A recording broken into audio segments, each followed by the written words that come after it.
Miss আসসালামু আলাইকুম। হ্যাঁ, ভালো আছো?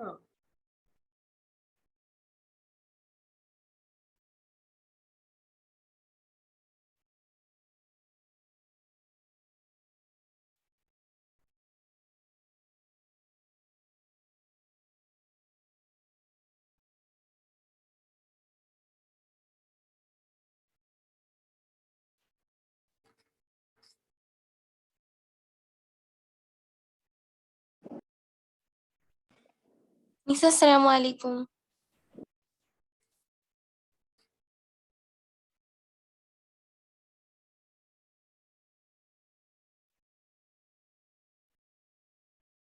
আচ্ছা, এখানে দেখো বহু নির্বাচনী প্রশ্ন।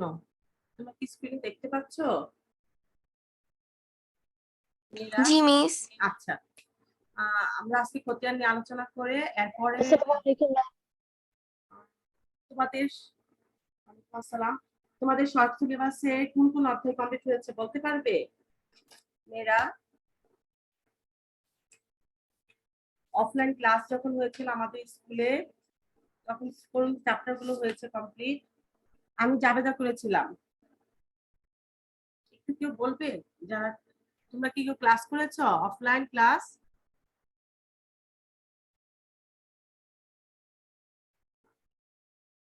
রাইতা, সুমাইয়া, আনিকা, তোমরা কি কেউ স্কুলে যখন ক্লাস হয়েছে গিয়েছিলে? মিস ফার্স্টের দিকে গিয়েছিলাম, পরে যাইনি। যখন ফার্স্টের দিকে গিয়েছিলাম তখন জাবেদা করাচ্ছিলেন। আচ্ছা, জাবেদা। তারপর আর অন্যরা কেউ ক্লাস করনি? আচ্ছা, বলো তো তোমাদের মিস সিলেবাসে করেছি। আচ্ছা, একটু বলো তো সিলেবাসে কি কি, তোমাদের সিলেবাসে কি কি চ্যাপ্টার আছে? অধ্যায় 2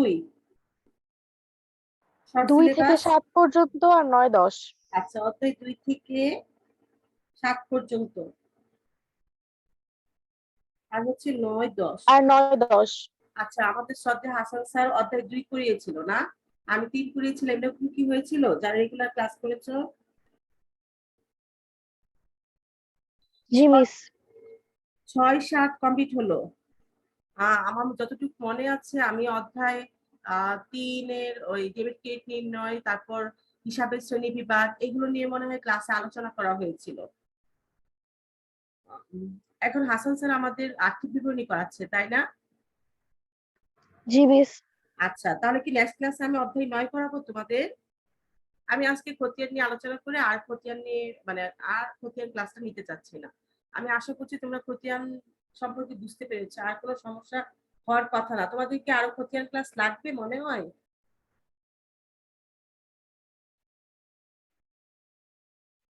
কথা বলো একটু প্লিজ। তোমাদের কি আরো খতিয়ান ক্লাসের দরকার আছে নো মিস। নাকি আরেকটা দরকার আছে বলো? যদি প্রয়োজন হয় তাহলে আরেকটা ক্লাস করাবো। আর যদি মনে করো যে না ম্যাডাম আর প্রয়োজন নেই, তাহলে আমি অধ্যায় 9 যাব নেক্সট ক্লাসে। আজকে আমি কিছু কাজ দিব বহু নির্বাচনী প্রশ্নের, তারপর বোর্ড কোশ্চেন কেমন হয় সেরকম নমুনা কোশ্চেন নিয়ে আলোচনা করব, এবং সবশেষে আমাদের অধ্যায় মানে আমাদের পাঠ্য বইয়ে যে সৃজনশীল প্রশ্নগুলো আছে সেগুলো একটু যেটা আমাদের রিভিশন ক্লাস সেগুলো একটু নিয়ে আলোচনা করব। করে আমি চাচ্ছি ক্লাস এই অধ্যায়টা শেষ করতে। তারপরে নেক্সট অধ্যায় চলো। যদি তোমরা প্রয়োজন মনে করো যে না এটা আরেকটা ক্লাস দরকার, দেন আমি আরেকটা ক্লাস নিব, না হলে আমি নেক্সট ক্লাসে অধ্যায় 9 আলোচনা করব। ঠিক আছে, তুমি আমাকে জানাবে, ক্লাসের শেষ দিকে জানাবা। ঠিক আছে, এখন একটু দেখো এখানে এই হিসাবে ডেবিট দিকের যোগফল ক্রেডিট দিক অপেক্ষা বেশি হলে কি প্রকাশ করবে? কিছু বলবে না, আমি প্রশ্নটা রাখছি, তোমরা একটু দ্রুত এখানে যে ক্রমিক নং গুলো দেওয়া আছে সেই ক্রমিক নং দিয়ে দিয়ে উত্তরটা লিখো, তারপর গ্রুপে পাঠিয়ে দিবে। আর একটু স্ক্রিনশট নিয়ে নাও, তাহলে সুবিধা হবে, ক্লাসের শেষে একটু গ্রুপে পাঠিয়ে দিবে। দেখো সিডি বলতে কি বোঝায়, এখানে অপশন গুলো দেওয়া আছে। চলমান জ্যাট ছক অনুসরণ পূর্বক খতিয়ান প্রস্তুতে 3টা অপশন আমাদের। সময় ও শ্রম অধিক প্রয়োজন, সময় ও শ্রম লাঘব করে, প্রতিনিয়ত হিসাবে জের পাওয়া যায়, নিচে কোনটি সঠিক? তারপরে প্রশ্নটি হচ্ছে আর তোমাদের নিজেদের সুবিধার জন্য 183 এখানে নাম্বারটা দেওয়া আছে না, তোমরা এই নাম্বারগুলোই দাও, তাহলে খাতা দেখতেও সুবিধা হবে। আর যদি মনে করে 1 2 3 দিবে ক্রমিক নং, সেটাও দিতে পারো, তবে সিরিয়ালটা ঠিক রাখবে। একটু অবজেক্টিভটা একটু তোমরা স্ক্রিনশট নিয়ে নাও, নিলে আমাকে বলো, তাহলে আমি পরের ইয়েতে যাব, গিয়ে আমি অঙ্ক শুরু করব। খতিয়ানের ডেবিট উদ্বৃত্ত প্রকাশ করে, দেখো সম্পদ, খরচ, আয়, নিচের কোনটি সঠিক? খতিয়ানের উদ্বৃত্ত সমূহ দ্বারা কি প্রস্তুত করা হয়? আমাদের 4টি অপশন দেওয়া আছে এখানে। খতিয়ানকে কি বলা হয়? খতিয়ানকে নির্ভুল রাখার জন্য প্রাথমিকভাবে কোন হিসাব বইটির বেশি প্রয়োজন? খতিয়ান হলো লেনদেনের সর্বশেষ আশ্রয়স্থল, কারণ এখানে 3টে অপশন দেওয়া আছে আমাদের। এটি হলো সকল বইয়ের রাজা। এখানে লেনদেনগুলোকে চূড়ান্তভাবে শ্রেণীবিন্যাস করা হয়। এতে লেনদেনগুলো সংক্ষিপ্তকারে স্থায়ীভাবে সংরক্ষণ করা হয়। তারপরে এদিকে দেখো প্রশ্নগুলো, কোনটি লেনদেনের সর্বশেষ আশ্রয়স্থল? লেনদেনগুলোকে সংক্ষিপ্ত, সুশৃঙ্খল এবং শ্রেণীবদ্ধভাবে খতিয়ানে লিখলে এর মাধ্যমে 3টে অপশন কি কি এখানে? এর মাধ্যমে কি? এক নজরে সকল তথ্য জানা যায়, হিসাবের গাণিতিক শুদ্ধতা যাচাই হয়, আর্থিক ফলাফল সম্পর্কে অবগত হওয়া যায়। তারপরের প্রশ্নটি হচ্ছে, খতিয়ানকে সকল বইয়ের রাজা বলার কারণ? এর মাধ্যমে লেনদেনের প্রকৃত ফলাফল জানা যায়। ওয়ালাইকুম আসসালাম। এর মাধ্যমে প্রতিটি হিসাবের মোট পরিমাণ জানা যায়, এর মাধ্যমে ব্যবসায়ের সার্বিক আর্থিক অবস্থা জানা যায়। মানে পরের প্রশ্নটি হচ্ছে, খতিয়ান সুষ্ঠু ও নির্ভুলভাবে প্রস্তুতির জন্য কোনটি সহায়ক বই স্বরূপ কাজ করে? আমাদের ক্লাসটি শেষ হওয়ার সম্ভবত 5 মিনিটের মধ্যে তোমরা এই উত্তরগুলো পাঠাবে গ্রুপে। আমি পরের প্রশ্নে যাব। মেয়েরা, তোমাদের হয়েছে? জি মিস। একটু স্ক্রিনশট নিয়ে নাও, তাহলে তোমরা নিজেরাও শেয়ার করতে পারবে যারা পরে জয়েন হয়েছ। তারপরে দেখো প্রশ্নগুলো, খতিয়ান সুষ্ঠু ও নির্ভুলভাবে প্রস্তুতের জন্য কোনটি সহায়ক বই স্বরূপ কাজ করে? জাবেদা ও খতিয়ানের পার্থক্য করা যায় কিভাবে? জাবেদা থেকে দাখিলা সমূহ পৃথকভাবে খতিয়ানে স্থানান্তর করার কাজকে কি বলা হয়? ডেবিট ব্যালেন্স সাধারণত কি নির্দেশ করে? ক্রেডিট ব্যালেন্স সাধারণত কি নির্দেশ করে? সমাপ্তি যে লেখার সময় কি লেখা হয়? এই কয়টা প্রশ্ন ছিল আমাদের। এখন আমরা অঙ্কে যাব। তোমাদের স্ক্রিনশট নেওয়া হলে বলো আমাকে, আমি তাহলে অঙ্কে চলে যাব।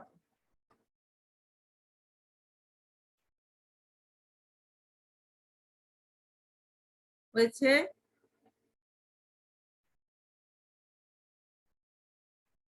জি মিস। আচ্ছা, তোমাদের নাম রোলটা একটু দয়া করে চ্যাট বক্সে দিয়ে দাও। এটা চ্যাট বক্স থেকে তোমাদের অ্যাটেন্ডেন্সটা নেওয়া হয়। সবার সামনে খাতা, বই, ক্যালকুলেটর সব রেডি তো? দেখো, সুমাইয়া পড়ো, তোমা প্রশ্নটা পড়ো।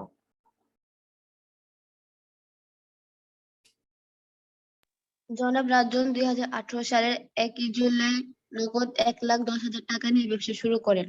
উক্ত ব্যবসার লেনদেন নিম্নরূপ: জুলাই 5 50,000 টাকার পণ্য নগদে বিক্রয়। জুলাই 10 ব্যাংকে জমা দেওয়া হলো 20,000 টাকা। জুলাই 15 জনাব কাশেমের নিকট 40,000 টাকা বিক্রয়। জুলাই 20 চেকের মাধ্যমে এসি ক্রয় 60,000 টাকা। জুলাই 25 আসবাবপত্র ক্রয় 20,000 টাকা। আচ্ছা আচ্ছা, তাহলে এখন বলো সুমাইয়া, এই যে আমাদের প্রশ্ন উদ্দীপকের আলোকে বলা হচ্ছে, জনাব রাজনের ব্যবসায়ে মূলধন জাতীয় ব্যয়ের পরিমাণ নির্ণয় করো। এখানে মূলধন জাতীয় ব্যয়গুলো কোনগুলো হবে বলো তো? কোনগুলো আমাদের মূলধন জাতীয় ব্যয়? সুমাইয়া ছাড়া কিংবা অন্য যে কেউ, তোমরা যারা ক্লাস, এসি ক্রয়, আসবাবপত্র ক্রয়। রাইট, এসি ক্রয়, আসবাবপত্র ক্রয়। তাহলে একটু লিখে নাও, জুলাই 20 তারিখ 2018 সালের 2018, সবাই একটু লিখো, জুলাই হচ্ছে 20 তারিখ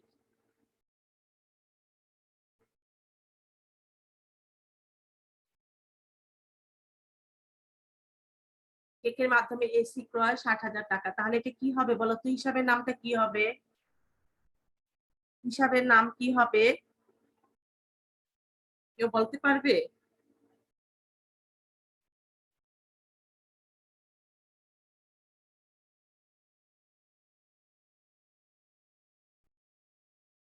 তোমাদের মধ্যে কেউ বলো। চেকের মাধ্যমে এসি ক্রয় 60,000 টাকা, এটা জাবেদা কি হবে বলো? মিস Miss যন্ত্রপাতি office হিসাব ডেবিট আর নগদান হিসাব হচ্ছে ক্রেডিট। আচ্ছা, যন্ত্রপাতি বললে একজন, আরেকজন কি বলতে চেয়েছিল বলো তো শুনি। মিস অফিস সরঞ্জাম হিসাব ডেবিট আর না মিস অফিস সরঞ্জাম সরি আসবাবপত্র হিসাব ডেবিট আর ব্যাংক হিসাব ক্রেডিট। আচ্ছা, একজন যন্ত্রপাতি বললো ডেবিট, একজন অফিস আসবাবপত্র বললো ডেবিট। আর কেউ আছো? চেকের মাধ্যমে এসি ক্রয়। আমি কিন্তু গত ক্লাসে তোমাদেরকে বলেছিলাম আমাদের পাঠ্য বইয়ের অধ্যায় 5টা ভালোভাবে পড়বে। ওখানে হিসাবের নামগুলো দেওয়া আছে, হিসাবের নাম ভুল করে লিখলে নীতিগত ভুল হবে, এটার জন্য কিন্তু কোনো নাম্বার পাবে না। এসি ক্রয় হচ্ছে আমাদের অফিস সরঞ্জাম হিসাব,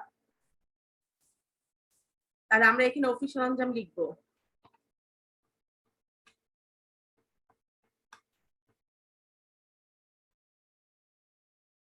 অফিস সরঞ্জাম হচ্ছে 60,000 টাকা।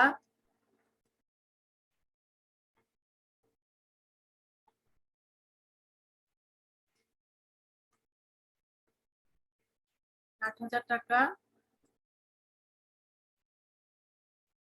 জুলাই 25 তারিখ আসবাবপত্র ক্রয়। সবাই লিখছো? আজকে ক্লাসটা তোমরা স্ক্রিনশট, আজকে ক্লাসটা তোমরা পাঠাবে গ্রুপে, আমি চেক করবো খাতা। আসবাবপত্র হিসাব। ভালো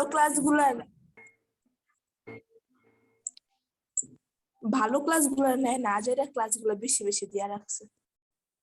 মেয়েরা আমার কথা শুনতে পাচ্ছ? জি মিস। আচ্ছা, দেখো তাহলে আসবাবপত্রটা একটু লিখো।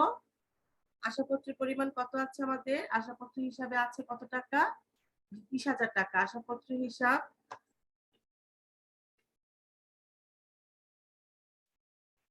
20,000 টাকা।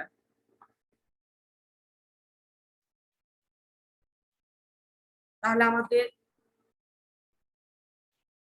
মূলধন জাতীয় ব্যয়ের পরিমাণ কত হলো?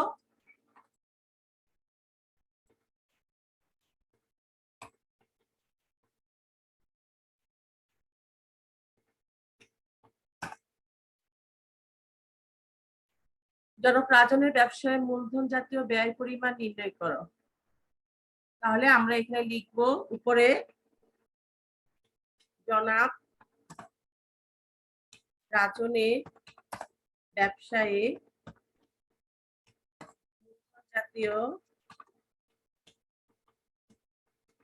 মূলধন জাতীয় ব্যয়ের পরিমাণ নির্ণয়।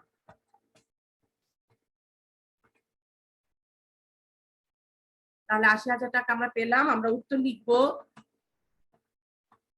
মূলধন জাতীয় ব্যয়ের পরিমাণ 80,000 টাকা।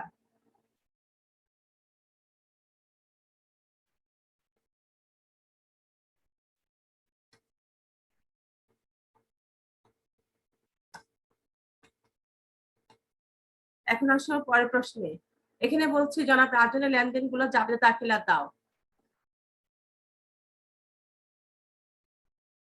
আনিকা বলো 1 তারিখে জাবেদাটা কি হবে বলো তো আনিকা? জনাব রাজন 2018 সালের 1 আচ্ছা, আমি জুলাই। বলি। হ্যাঁ বলো, যে কেউ একজন বলো। মিস মূলধন হিসাব হচ্ছে ডেবিট আর নগদান হিসাব ক্রেডিট। সবাই একমত? জি মিস। মিস নগদান হিসাব আর মূলধন হিসাব হবে। কিন্তু ও বলে নগদান ডেবিট, মূলধন ক্রেডিট। রাইট, কিন্তু একটু কেমন বিপরীত হয়ে গেছিল না? নগদান হিসাব ডেবিট, মূলধন হিসাব ক্রেডিট। ব্যাখ্যাটা কি হবে বলো তো? সরি, ব্যাখ্যা কি হবে বলো? ব্যবসায় নগদে মূলধন নিয়ে ব্যবসা শুরু করা হলো। হ্যাঁ, ব্যবসা তোমার মানে ব্যাখ্যা তোমাদের মতো করে দিলেও হবে, যে যেরকম নিজেদের ভাষায় দিতে মানে বুঝাতে পারলেই হলো লেনদেনটা কি। আচ্ছা, জুলাই 5 তারিখ 50,000 টাকা পণ্য নগদে বিক্রয়, কি হবে জাবেদা? নগদান মূলধন ডেবিট হিসাব বিক্রয় ডেবিট ক্রেডিট। বিক্রয় হিসাব ক্রেডিট। আচ্ছা, জুলাই 10 তারিখ ব্যাংকে জমা দেওয়া হলো 20,000 টাকা। মিস ব্যাংক হিসাব হচ্ছে ক্রেডিট হবে আর নগদান হিসাব ডেবিট।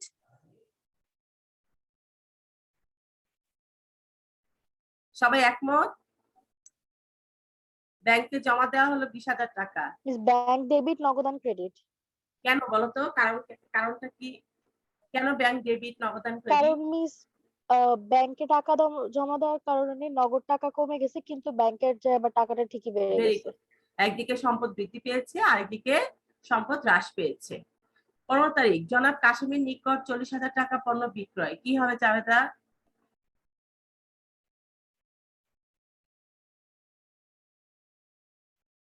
জনাব কাশিমের নিকট 40,000 টাকার পণ্য বিক্রয়।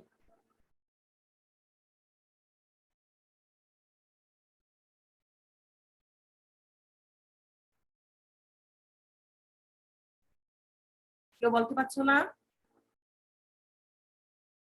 নগদ, চেকের মাধ্যমে এরকম কথা যখন লেখা না নাকি এলিজিবিলিটি?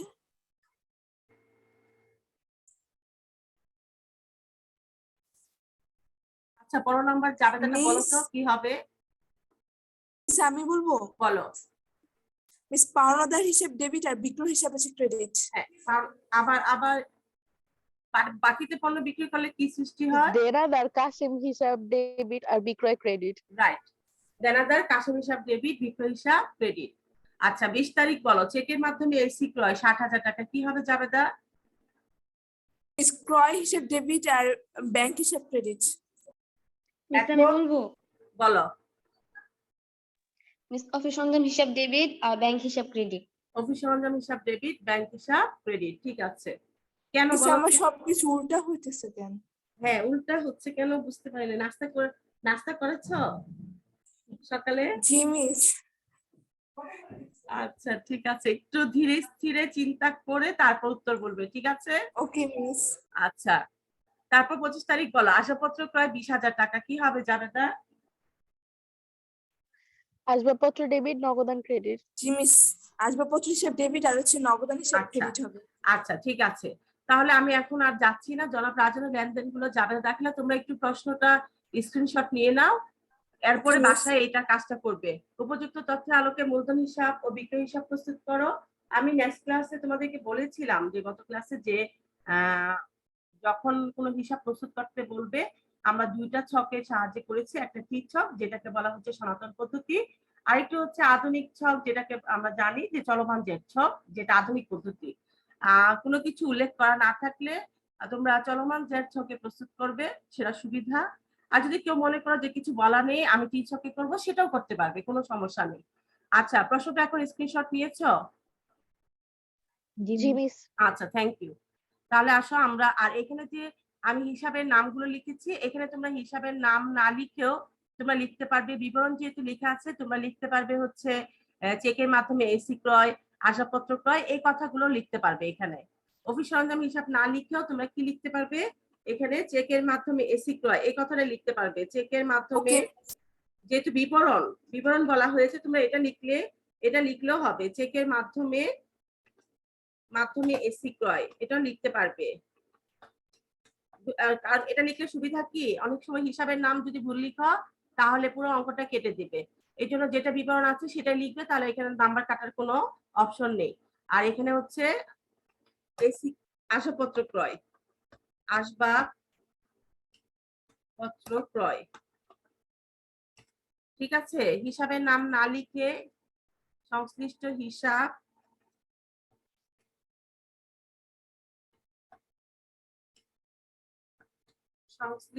হিসাব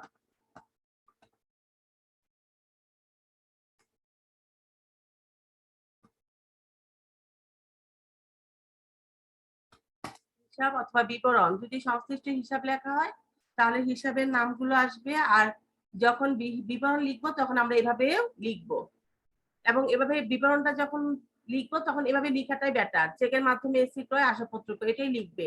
এভাবে লিখলে ভুল হওয়ার সম্ভাবনা থাকবে। আচ্ছা ঠিক আছে, এখন দেখো তাহলে আমি জাবেদা আর খতিয়ানটা তোমাদের বাড়ির কাজ হিসাবে দিয়ে দিলাম, এটা আর করা হলো না। এখন আসো 2 নম্বর প্রশ্ন।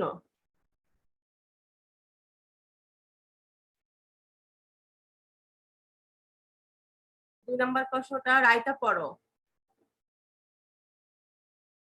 শিফা পড়বে। রায়তা পড়ো তো 2 নম্বর প্রশ্নটা। ওকে মিস। জনাব শাকিল 2020 সালে 1 মার্চ নগদ 1 লাখ টাকা নিয়ে ব্যবসা শুরু করেন।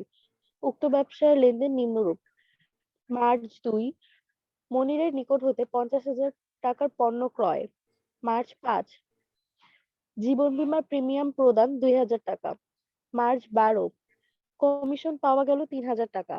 মার্চ 25, নগদে ক্রয় 10,000 টাকা। মার্চ 30, মালিক কর্তৃক পণ্য উত্তোলন 5,000 টাকা। আচ্ছা আচ্ছা রায়তা এখন বলো তো জনাব শাকিলের মোট উত্তোলনের পরিমাণ কত হবে?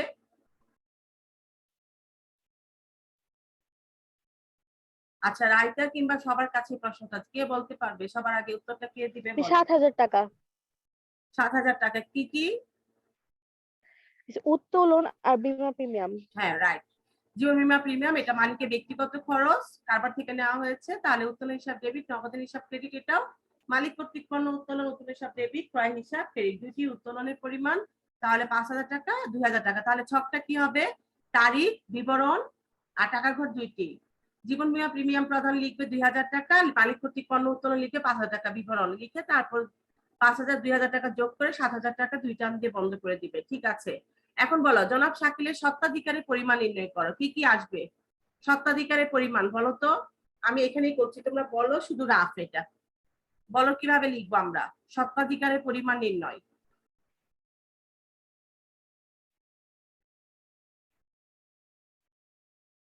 স্বত্বাধিকারের পরিমাণ নির্ণয় বলো তো কি হবে?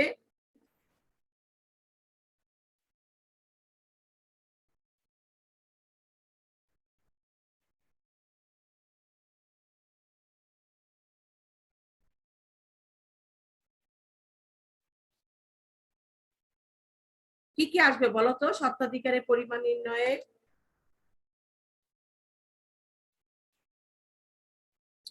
এখানে আমরা এভাবে লিখতে পারি, তারিখ, বিবরণ, টাকার ঘর হবে বিস্তারিত দুইটি। টাকা, পরিমাণ টাকা। হ্যাঁ, কি কি হবে বলো তো? তারিখ 2020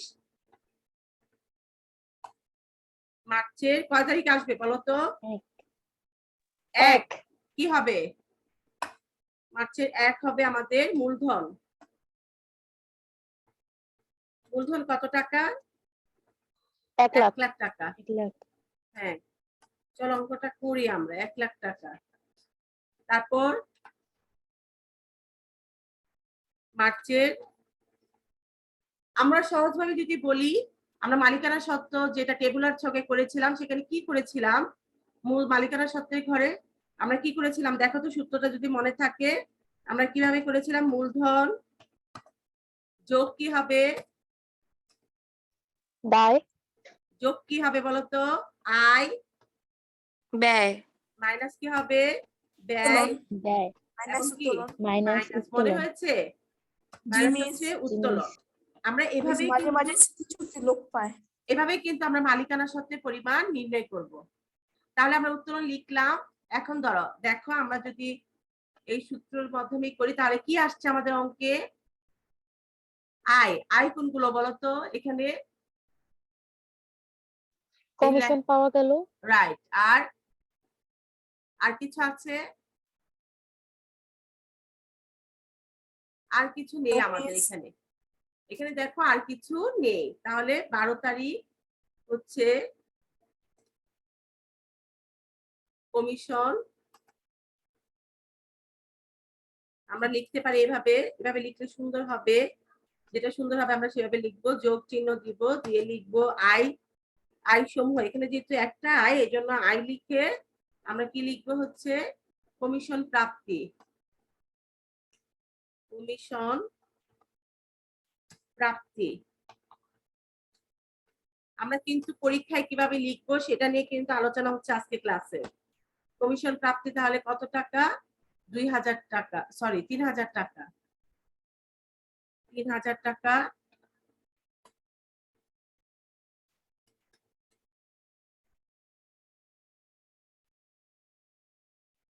কত হলো তাহলে আমাদের 1,03,000 টাকা।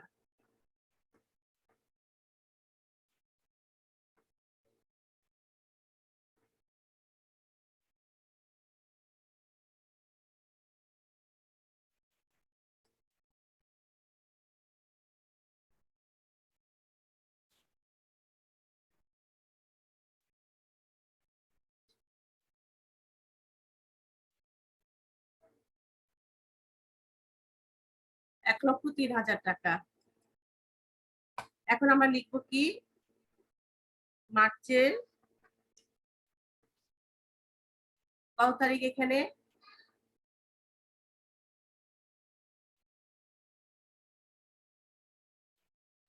আমাদের কথাটা নিচে চলে গিয়েছে।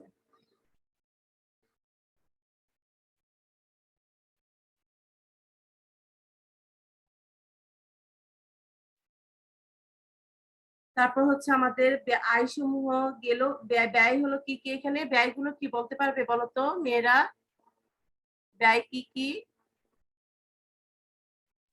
নগদে ক্রয় 10,000 টাকা, আর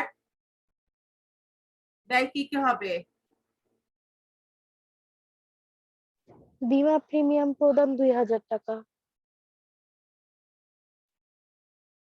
আচ্ছা আর কি হবে? বীমা প্রিমিয়াম ব্যয় হবে, উত্তোলন, ব্যয়ের পরিমাণ কি হবে? দ্বিতীয়কাঙ্ক্ষিত ব্যয়, হ্যাঁ বলো।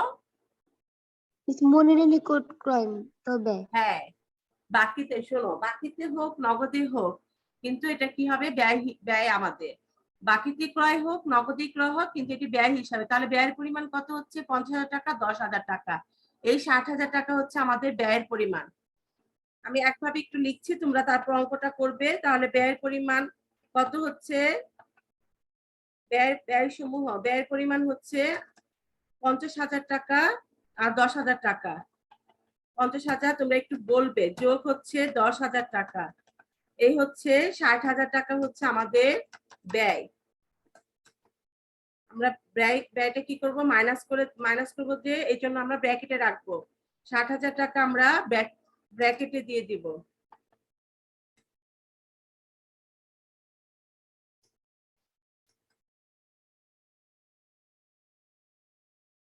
এই ব্যয় হচ্ছে 60,000 টাকা।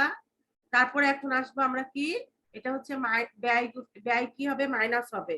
এটা আমরা মাইনাসে দেখিয়ে দেবো। মাইনাস ব্যয় হচ্ছে 60,000 টাকা। আর হচ্ছে কি মাইনাস কি? উত্তোলন। যদি আমরা সূত্র অনুযায়ী করি তাহলে আমাদের মাইনাস হচ্ছে উত্তোলন। উত্তোলন কত টাকা হবে? এর আগে বলা হয়েছে, বলো তো কত? উত্তোলন হচ্ছে 7,000, 7,000, 5,000 টাকা আর হচ্ছে 2,000 টাকা। 2,000 টাকা, এই হচ্ছে 7,000 টাকা আমাদের উত্তোলন। এটা আমাদের কি হবে? মাইনাস হবে। এখন দেখি কে বলতে পারবে মালিকানা সত্ত্বের পরিমাণ কত, বলো তো একটু দ্রুত বলো, মালিকানা সত্ত্বের পরিমাণ কত হবে?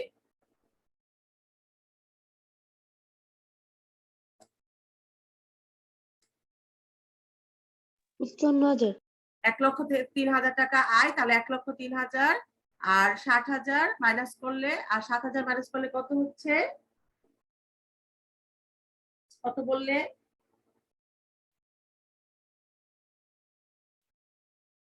আমি বারবার বলি একটু ক্যালকুলেটরটা নিয়ে বসবে আমাদের ক্লাসের 36,000, সুবিধার জন্য।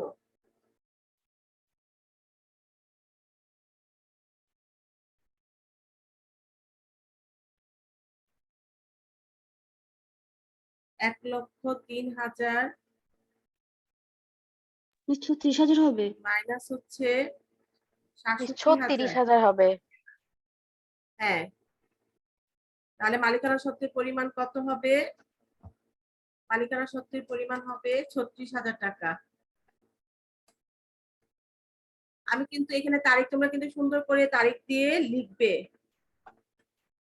শুধু অঙ্ক করলে হবে না, ছক লেখার ধরন সবকিছু ঠিক রাখতে হবে। আমি এখানে সংক্ষিপ্তভাবে বুঝিয়ে দিলাম।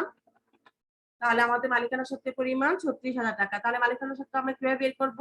মূলধন যোগ আয় বিয়োগ ব্যয় মাইনাস কি হচ্ছে আমাদের উত্তোলন। ঠিক আছে, তারপর দেখো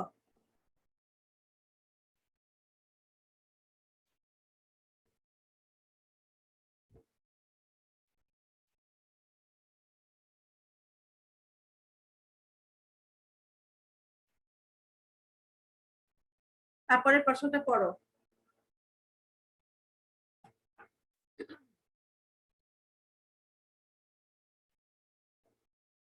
ফারিয়া পড়ো তো। ফারিয়া 3 নম্বর প্রশ্নটা পড়ো তো। রহমান অ্যান্ড সন্স এর ব্যবসায় মে 2021 সালে নিম্নলিখিত লেনদেনগুলো নিম্নরূপ: মে 2 জনতা ব্যাংক হিসাব খোলা হলো 50,000 টাকা। মে 5 রিপন ব্রাদার্সের নিকট থেকে চেকের মাধ্যমে পণ্য ক্রয় 30,000 টাকা। মে 7 নিজ প্রয়োজনে কারবার থেকে 5,000 টাকা উত্তোলন করেন। মে আচ্ছা 22 হ্যাঁ হাসেলের বলো। নিকট থেকে পাওয়া গেল টাকা। মে 30 রাকিবের নিকট থেকে পণ্য ফেরত আসলো। আচ্ছা আরেকটা বাদ দিয়েছো, মে 12 তারিখ রাকিবের নিকট পণ্য বিক্রয় 15,000 টাকা। আচ্ছা এখন বলো, জনতা ব্যাংকে হিসাব খোলা হলো, এটা জাবেদা কি হবে? বলো, যেই বলতে পারো বলো। মিস ব্যাংক হিসাব ডেবিট, মূলধন হিসাব ক্রেডিট। ঠিক বলেছে? অন্যরা সবাই একমত? জনতা ব্যাংকে হিসাব খোলা হলো 50,000 টাকা। জি মিস। জিনিস ব্যাংক হিসাব ডেবিট, নগদান হিসাব না ক্রেডিট, মিস, ব্যাংক হিসাব। জি মিস। দুইটাই জিনিস। ব্যাংক হিসাব ডেবিট, মূলধন হিসাব ক্রেডিট বলা হয়েছে, তাহলে ভুল বলা হলো না? জি মিস। তাহলে কি হবে? ব্যাংক হিসাব ডেবিট, নগদান হিসাব ক্রেডিট। ব্যাংকে যখন হিসাব খোলা হবে 50,000 টাকা দিয়ে, তার মানে তোমার কারবার থেকে কি হলো, নগদ অর্থ চলে গেল, সম্পদ হ্রাস পেলো। অন্যদিকে ব্যাংকে যেহেতু হিসাব খুলেছো, তোমার ব্যাংকে টাকার পরিমাণ বেড়ে গেল, সম্পদ বৃদ্ধি পেয়েছে, এই জন্য ব্যাংক হিসাব কি হবে? ডেবিট হবে। আচ্ছা 5 তারিখ রিপন ব্রাদার্স এর নিকট থেকে চেকের মাধ্যমে পণ্য ক্রয় 30,000 টাকা, কি হবে? আমরা এর আগে ক্লাস এর আগে প্রশ্নে এরকম পেয়েছি। রিপন ব্রাদার্স এর নিকট একটু অন্যরকম পেয়েছি। রিপন ব্রাদার্স এর নিকট থেকে চেকের মাধ্যমে পণ্য ক্রয় 30,000 টাকা, কি হবে বলো? ক্রয় হিসাব ডেবিট, ব্যাংক ক্রেডিট। রাইট। আমি এর আগে বলেছি, এখন আবারও বলছি, নগদ চেক এরকম যখন উল্লেখ থাকবে তখন ব্যক্তি বা প্রতিষ্ঠান তখন আর মুখ্য বিষয় হবে না, তখন কি হবে? চেক এবং নগদটাকে মুখ্য বিষয় হবে। এই জন্য রিপন ব্রাদার্সের নিকট থেকে চেকের বিক্রয়, এখানে রিপন ব্রাদার্স কোনো ম্যাটার না, এখানে হচ্ছে চেকে বিক্রয় করা, ক্রয় বিক্রয় করা হলে এখানে চেকে যেহেতু ক্রয় করা হয়েছে, এই জন্য ক্রয় হিসাব ডেবিট, ব্যাংক হিসাব ক্রেডিট। ঠিক আছে, মালিক নিজ প্রয়োজনে কারবার থেকে 5,000 টাকা উত্তোলন করেন, কি হবে? এটা জাবেদা। উত্তোলন হিসাব ডেবিট, নগদান হিসাব ক্রেডিট। তাই সবাই একমত?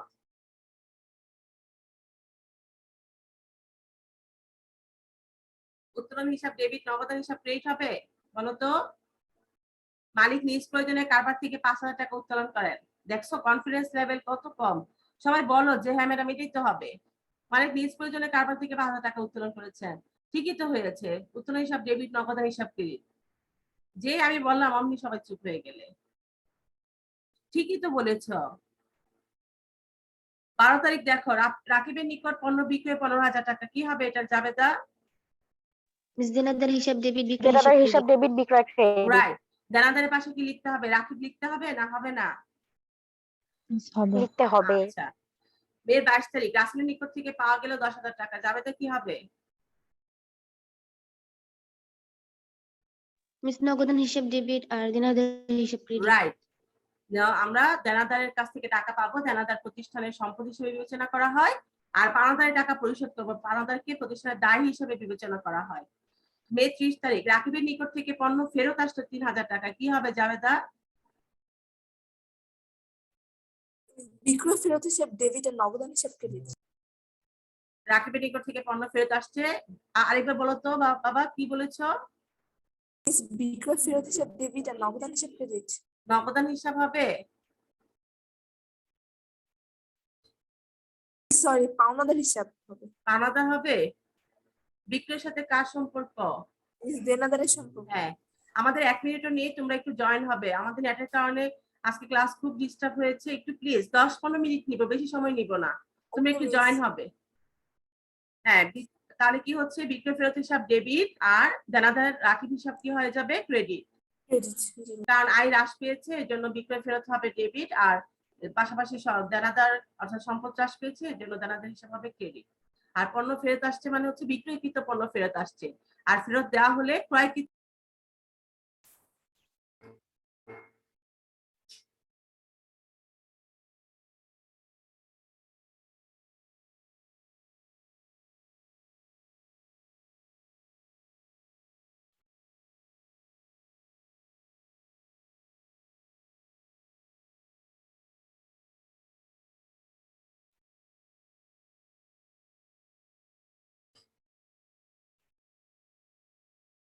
আচ্ছা রাইটার, শুনতে পাচ্ছ মা আমার কথা? জি মিস। আচ্ছা, তাহলে এখান থেকে আমরা কি পেলাম? এখানে আমাদের প্রশ্ন হচ্ছে মালিকানা সত্ত্বের পরিমাণ নির্ণয় করো। এখন বলতে পারবে মালিকানা সত্ত্বের পরিমাণ কত হবে এখানে?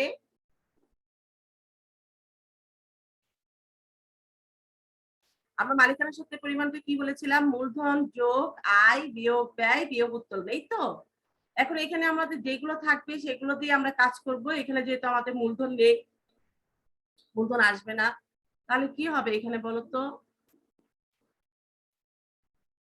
মালিকানা সত্ত্বের পরিমাণ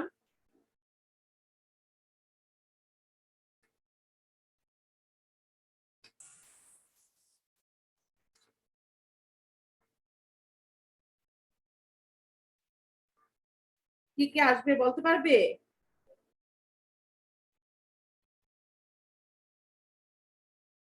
সবাই একটু খেয়াল করো, দেখো এখানে তোমার ক্রয় হিসাব কি? এখানে ক্রয় ব্যয় না? জি মিস।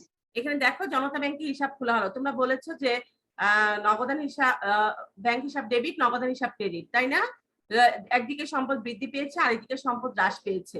এখানে দেখো খেয়াল করলে কি হবে, এখানে আমাদের মূলধন যোগ আয় বিয়োগ ব্যয় বিয়োগ উত্তোলন, তাহলে এখানে সম্পদের কোনো কিছু আসবে না মালিকানা সত্ত্বের সময়। তাহলে এখানে কি আছে? আমাদের ব্যয় আছে এটা, তাহলে এই টাকাটা কি? ব্যয়। এটা কি হবে? ব্যয় মাইনাস হবে। আমি তোমাদের সংক্ষেপে বোঝানোর জন্য এখানে লিখে দিচ্ছি। আর এটা কি হচ্ছে? এটা মাইনাস হবে, কারণ কি এটা হচ্ছে আমাদের উত্তোলন, তাই তো? উত্তোলন মালিকানা সত্ত্বের সময় এটা মাইনাস হচ্ছে, এটা মাইনাস হচ্ছে উত্তোলন। আর রাকিবের নিকট পণ্য বিক্রয়, এটা কি হচ্ছে? আয়। আয়, তাহলে এটা কি হচ্ছে? আয় হলে কি হবে বলো তো? আয় হলে কি হবে? প্লাস হবে না? জি মিস। এটা ধরো আমরা 50,000 টাকা লিখি, রাকিবের নিকট পণ্য বিক্রয় 50,000 টাকা, তাহলে এটা হচ্ছে আয়। বিক্রয় হলে আয়, আয় হচ্ছে এটা প্রতিষ্ঠানে, তাহলে মালিকানা সত্ত্বের সময় এটা কি হবে? প্লাস হবে। আর ব্যয়গুলো কি হবে? মাইনাস হবে। আচ্ছা, এখানে সম্পদ, এখানে পাওয়া গেল, দেনাদারের কাছে টাকা পাওয়া গেছে, একদিকে সম্পদ বৃদ্ধি পেয়েছে আরেকদিকে সম্পদ হ্রাস পেয়েছে, এই জন্য 22 তারিখে লেনদেন কোনো প্রভাব পড়বে না মালিকানা সত্ত্বের নির্ণয়ের সময়। রাকিবের নিকট থেকে পণ্য ফেরত আসলো 3,000 টাকা, এটা কি হলো? আমাদের ব্যয়। কি আয় কি হলো? হ্রাস পেলো।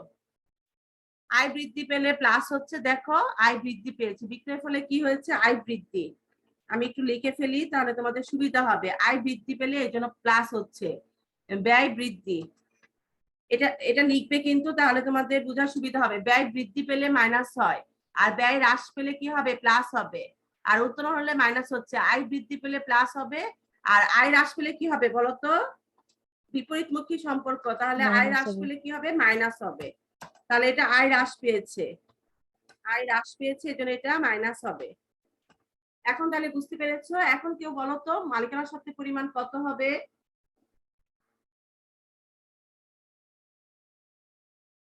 দেখি কে বলতে পারে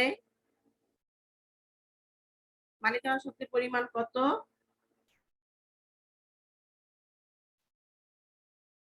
আমি কিন্তু প্লাস মাইনাস দেখিয়ে দিয়েছি।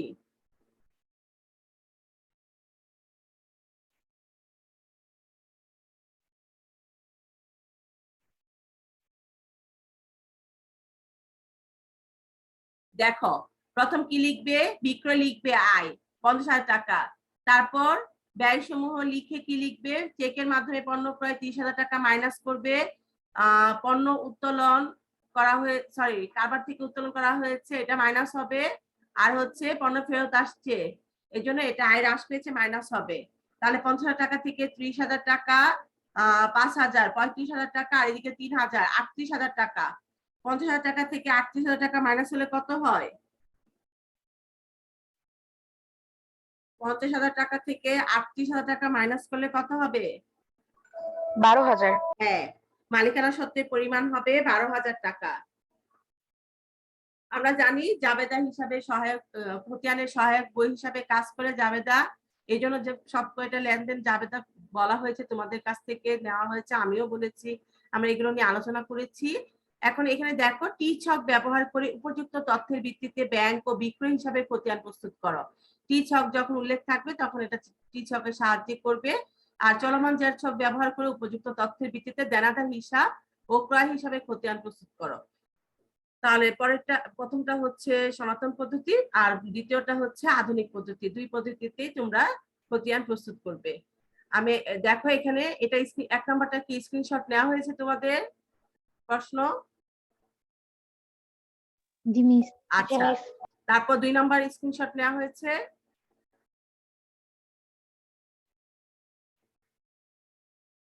জি মিস। আচ্ছা, 3 নাম্বারটা নিয়েছো? জি মিস। আচ্ছা, এই যে প্রশ্ন 3টা থাকলো, আমরা আশা করছি আমাদের স্কুল খুলে দিবে এবং অফলাইনে তখন ক্লাস হবে। এই 3টা বাড়ি কাজ করবে। আমি অফলাইনে যখন ক্লাস হবে এই 3টা প্রশ্নের উত্তর আমি খাতায় চেক করব ক্লাসে, হ্যাঁ? আর এর মধ্যে যদি করে ফেলো তাহলে গ্রুপে একটু পাঠিয়ে দিও, আমি চেক করে নেব। ঠিক আছে? সবাই বুঝতে পেরেছো? জি মিস। জি মিস। আর আমাদের পাঠ্য বইয়ে যে সৃজনশীল প্রশ্নগুলো আছে, কারো কোনো সৃজনশীল প্রশ্ন নিয়ে কারো কোনো সমাধান মানে কোনো সমস্যা আছে কারো? আমাদের মেইন বইয়ে সৃজনশীল প্রশ্নগুলো নিয়ে কোনো সমস্যা আছে? আলোচনা করব এখন। তোমাদের প্রয়োজন আছে বলো, প্রয়োজন থাকলে আলোচনা করব সৃজনশীল প্রশ্নগুলো।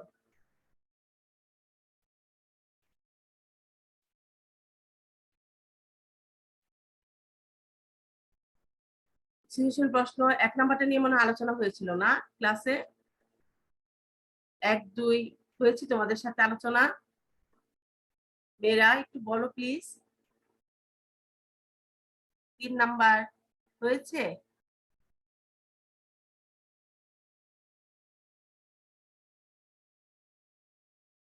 একটু রেসপন্স করতে হবে যে বাবা।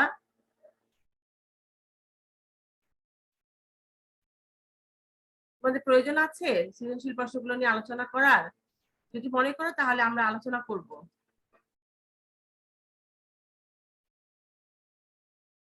মেয়েরা আমার কথা শুনতে পাচ্ছ?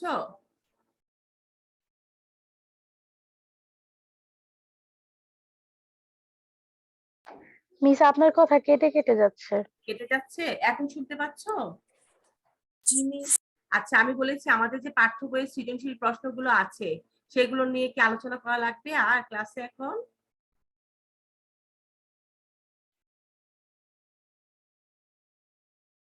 No miss. ঠিক আছে, ঠিক আছে। তোমরা যারা ক্লাসে অংশগ্রহণ করেছো তোমাদের সবাইকে অনেক ধন্যবাদ। সবাই ভালো থাকবে, নিরাপদে থাকবে। আল্লাহ হাফেজ। আসসালামু আলাইকুম। আসসালামু আলাইকুম ম্যাম। আসসালামু আলাইকুম। মিস আসসালামু আলাইকুম। ওয়ালাইকুম আসসালাম।